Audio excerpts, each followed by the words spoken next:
नाम तो आपने सुना ही होगा। स्विट्जरलैंड, ऐसा देश जहां दुनिया का हर एक शादीशुदा जोड़ा अपना हनीमून मनाने के ख्वाब देखता है। बर्फीली वादियों से ढका ये देश सुंदरता की अद्भुत कृति है। हरियाली हो या बर्फ, आंखें जिधर भी जाए पलक झपकाना भूल जाए। दुनिया का सबसे संपन्न देश है ये स्विट्जरलैंड। हर प्रकार से संपन्न इस देश की एक रोचक कहानी बताती हूँ। आज से लगभग 50 साल पहले स्विट्जरलैंड में एक प्राइवेट बैंक की स्थापना हुई जिसका नाम था स्विस बैंक। इस बैंक के नियम दुनिया की अन्य बैंकों से भिन्न थे। ये स्विस बैंक अपने ग्राहकों से उसके पैसे के रखरखाव और गोपनीयता के बदले उल्टा ग्राहक से ही पैसे वसूलती थी। साथ ही गोपनीयता की गारंटी देती थी। न ग्राहक से पूछना कि ये पैसा कहाँ से लाया, न कोई सवाल। साल भर में इस बैंक की ख्याति विश्व भर में फैल चुकी थी। चोर, बेईमान नेता या माफिया, तस्कर, बड़े बिजनेसमैन, इन सब की पहली पसंद बन चुकी थी ये स्विस बैंक। इस बैंक का एक ही नियम था, रिचार्ज कार्ड की तरह एक नंबर खाता धारक को दिया जाता था। साथ ही एक पासवर्ड दिया जाता था और जिसके पास वह नंबर होगा बैंक उसी को जानता था। न डिटेल न आगे पीछे की पूछताछ होती। लेकिन बैंक का एक नियम था कि अगर 7 साल तक कोई ट्रांजैक्शन नहीं हुआ या खाते को 7 साल तक नहीं छेड़ा गया तो बैंक खाता सीज करके रकम पर खुद बैंक अधिकार जताएगा।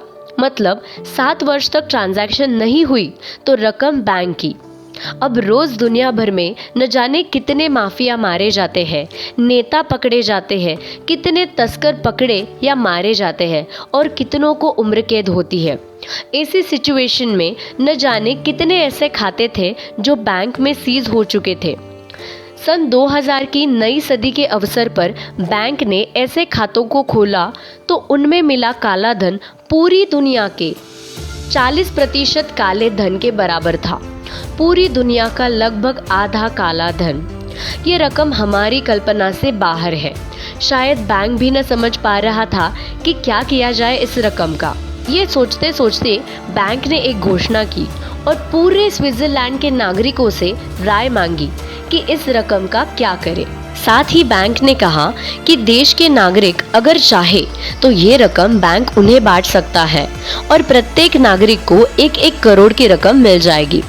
सरकार की तरफ से 12 दिन चले सर्वे में 99% लोगों की राय यही थी कि इस रकम को देश की सुंदरता बढ़ाने में और विदेशी पर्यटकों की सुख सुविधाओं और विकास में ही खर्च किया जाए। इस सर्वे के नतीजे हम भारतीयों के लिए बेशक चौंकाने वाले हैं, लेकिन राष्ट्रभक्त स्विट्जरलैंड की जनता के लिए ये साधारण बात थी। उन्होंने हराम के पैसे को नकार दिया। मुफ्त नहीं चाहिए, ये स्पष्ट सर्वे हुआ। चौंकाने वाला तो काम दूसरे दिन हुआ। 25 जनवरी 2000 को स्विट्जरलैंड की जनता बैनर लेकर सरकारी सर्वे चैनल के बाहर खड़ी थी। उनका कहना था कि जो 1% लोग हैं मुफ्त की खाने वाले, उनके नाम सार्वजनिक करो। ये समाज पर और स्विट्जरलैंड पर कलंक है।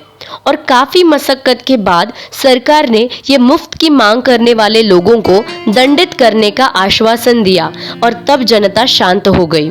और यहाँ भारत में इन मूर्खों को 15 लाख रुपए मोदी सरकार से चाहिए। बिजली, पानी, सारी चीजें फ्री में चाहिए। टैक्स भरना नहीं है और ऊपर से सब्सिडी भी चाहिए। तो पहले राष्ट्रभक्ति को पहचानो या सीखो। मुफ्त की आदत खुद ब खुद ही छूट जाएगी। जय श्री राम।